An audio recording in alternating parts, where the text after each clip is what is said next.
Hello, Robs. We're back with Ruth, Alison, a poem from Robinson Jeffers' collection, Californians from 1916.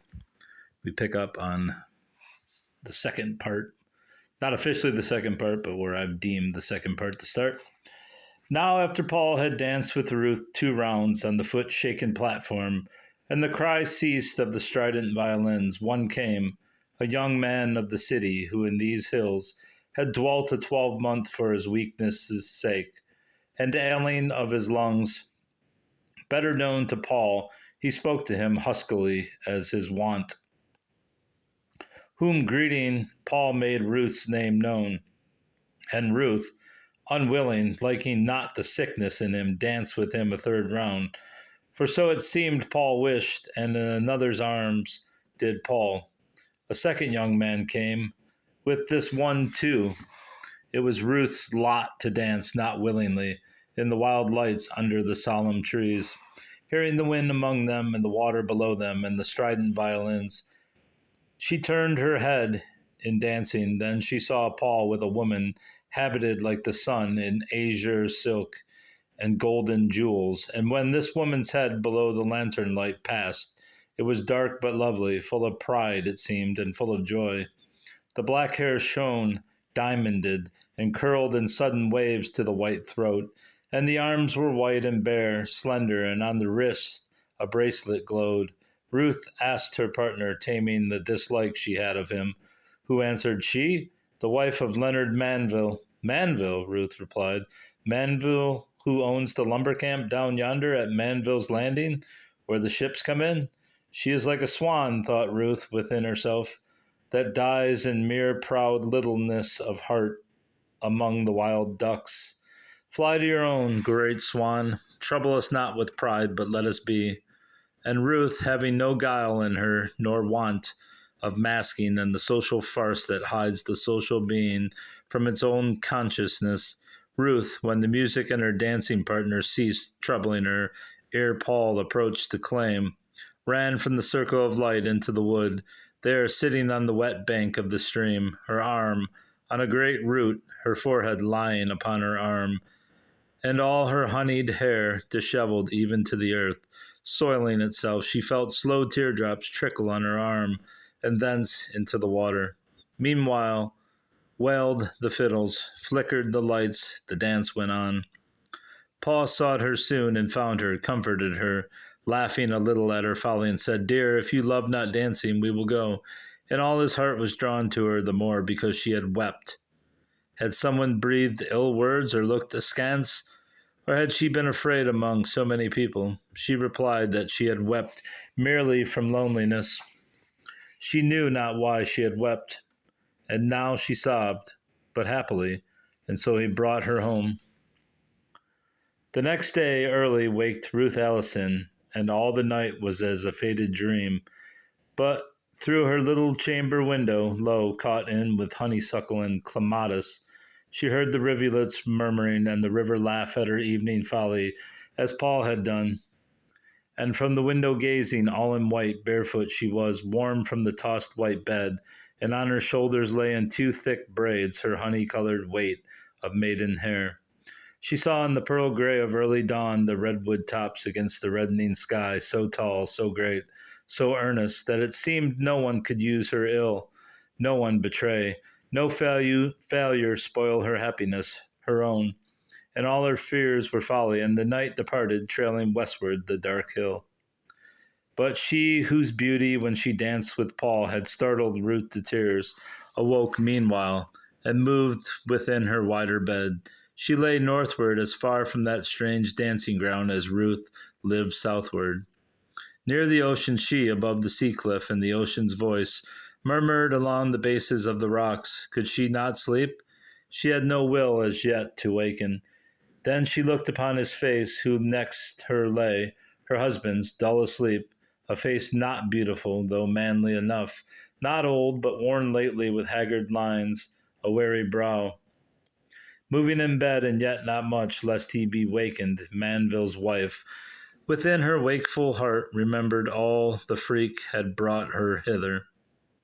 For at first, when Manville bought the forest lands and schemed over a chart, Here should the roads be run, and here the ships would moor off the high cliff, the water being deep enough, and take their lading from the cables and the cranes.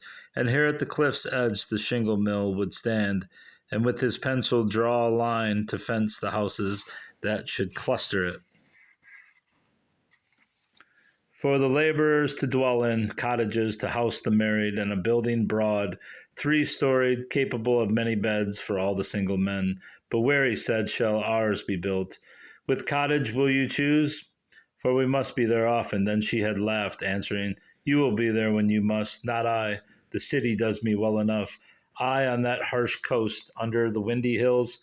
I could not live here, not one day, my dear. Then Manville, he indeed could master men often, but not a woman, not his wife. He begged forgiveness, even for the wrong done to her beauty, and thought to exile it from that it loved, the city, where it flowered. He drew the fence and framed the shingle mill and raised the cottages to cluster it, and in the midst that building gaunt and broad, 3-storied, capable of many beds.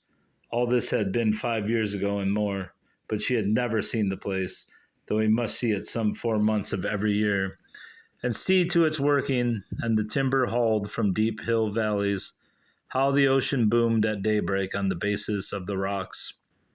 Was it last week or was it yesterday she had laughed out with a sudden whim and said, Leonard, since you are going, I will go with you and see these businesses of yours that steal you from me 6 months at a time. Thus had she come. She had been here 3 days and heard through morning clouds the shingle mill trumpet its brazen-throated column of steam calling to labor. But today it would not, being Sunday. She had watched the draft horses whiten their collars and round quivering flanks with odorous foam, dragging huge logs downhill and seen the tall trunks reel against the cloud, axe-bitten, and cumber the valley with their fall, and seen the desolated glens below, dotted with stumps, and some few scraggy trees left standing as unworthy of the axe. For all about the mill and up the streams was desolation. Only the upper glens remained yet to be spoiled. And now indeed there was more tan bark brought than redwood trunks to Manville's landing, and the hungry ships that anchored under cliff.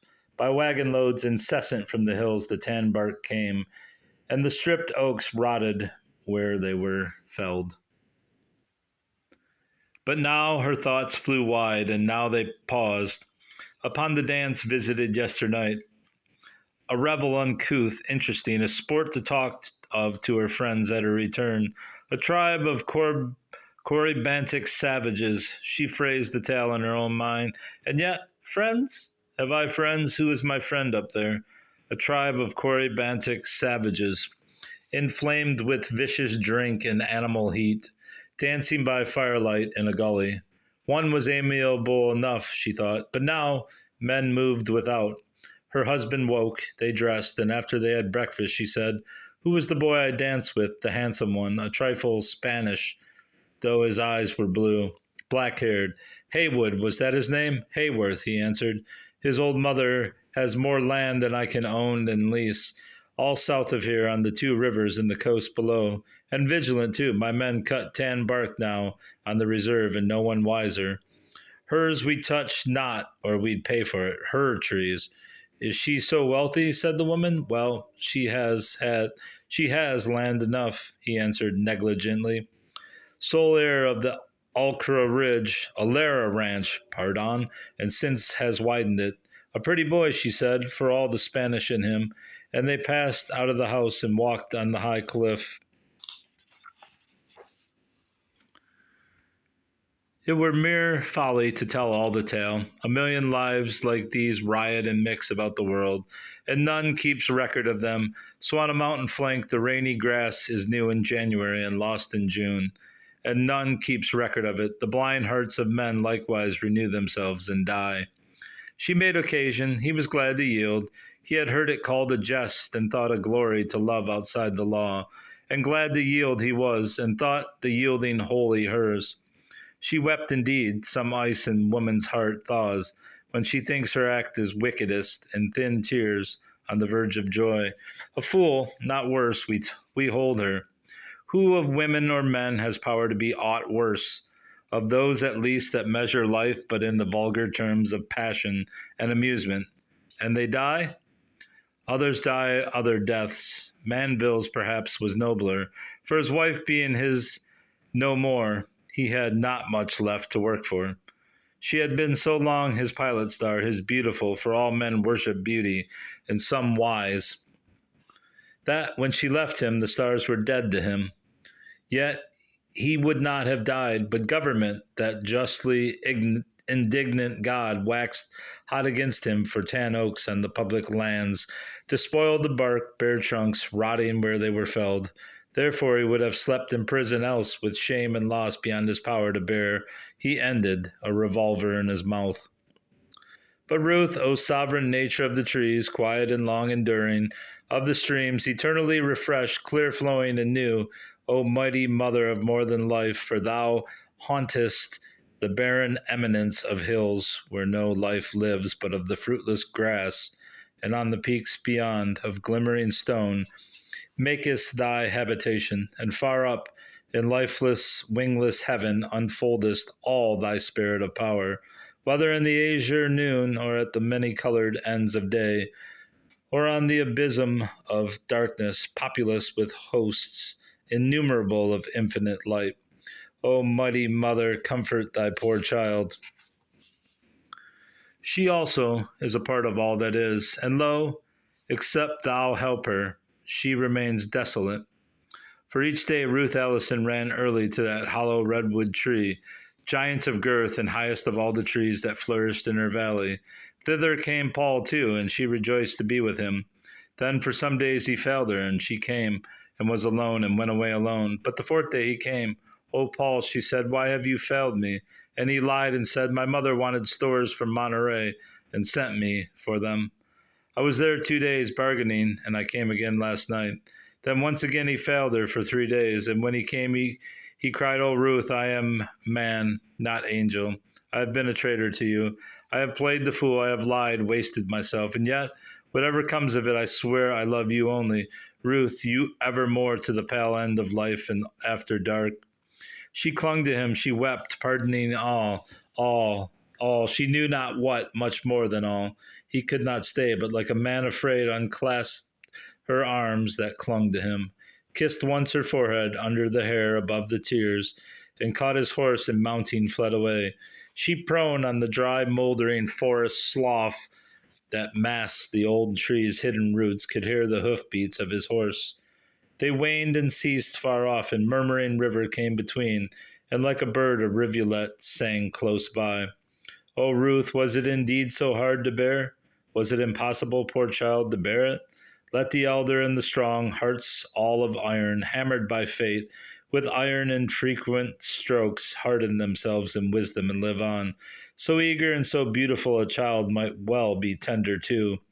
Was hers a face for sorrow to make spoil of? Hers indeed was a mild heart, easily to be bruised, not long enduring, soft and flower-like sweet.